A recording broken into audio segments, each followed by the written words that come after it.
Истанбулда Топкапы сарайында украин тілінде сеслі қылавуз тағдим етілді. Бірінші оларақ Истанбулға украин киносы күнлеріне келген дипломатлар ве режиссерлар оны деңлеп бақты. Сеслі қылавузны Украин радио алып барыжысы ве ерже Соня Сотник сеслендірді. Бұл туристлер музей аққында малыматны украин тілінде ешітіп олған екінші Түркия музейдір. Бұл сененің январ айында Истанбулда Айя София бойле сеслі қылавуз пейда олды.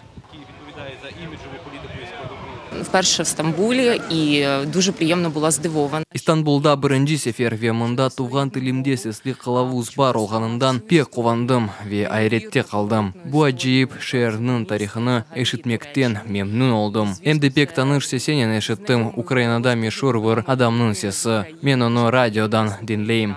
І вже нам вдалося відкрити. Бүгінде енді Полония, Австрияда украин тілінде сеслі қылавузлар бар. Мұнда Истанбулда да қошму музейде Айя София. Анда да Украин тілінде сеслі қылавуз бар. Қайдетмек істейм ки, мұнда олар қайет популяр.